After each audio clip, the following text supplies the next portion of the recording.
ရှားမှုတွေနဲ့အတူရုန်းကန်ခြင်းရင်မပိုက်ကအခုံးနေကြကန်ပြီးတော့အာမန်တွေဖြစ်ရတဲ့လောကရန်တွေရဲ့အနေမြင့်ကြမှာလိုရမဖြစ်ဖြစ်တာကမလို့ရရှိခဲ့ရင်လောကဖြစ်စဉ်ဒေါသနဲ့အပြည့်တို့မမြင်မမာနာတွေမထားကြနဲ့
ရှိတဲ့နေထွက်တာလဲတနေ့တစ်ခါကြည့်ပါ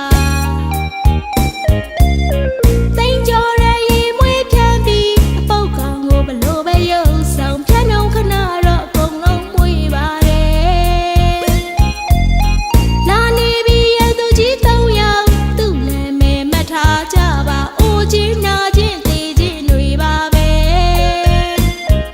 အကုန်လုံးပဲတော့သေမျိုးကြီးပါ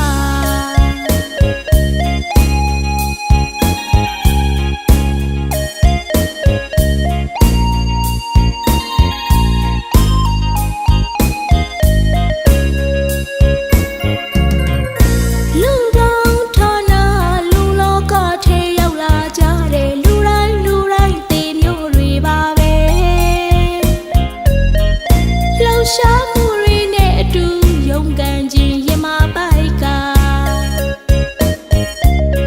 အခုံးနေကြကန်ပြီးတော့အာမန်တွေဖြစ်ရတဲ့လောကရန်တွေရဲ့အနေမြင့်ကြမှာလိုရမဖြစ်ဖြစ်တာကမလို့ရရှိခဲ့ရင်လောကဖြစ်စဉ်ဒေါသနဲ့အပြည့်တို့မမြင်မမာနာတွေမထားကြနဲ့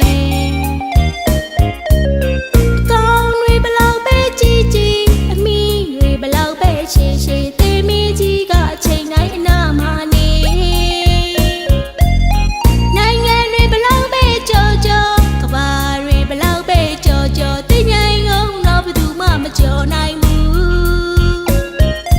ဘာပဲစားစားမစင်ပဲကျွေးနေ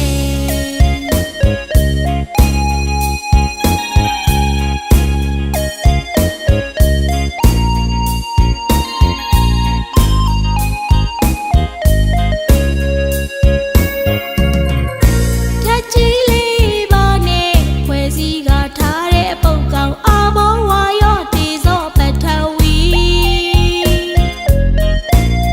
စာဒုက္ခနဲ့အနတ္တပါသုံးပါးလက္ခဏာမမြဲခြင်းသဘောတရားနဲ့သင်္ခါရရဲ့ကွယ်ရဲ့ထိတ်လန့်ဝါကစကားတွေပြောမယ်အပူလောင်ဆုံးသောကများနဲ့ဒုက္ခအသက်ဝင်လူဘဝမနှက်ပြန်သူကတိနဲ့ဒုက္ခတိရှိတဲ့နေထွက်တာ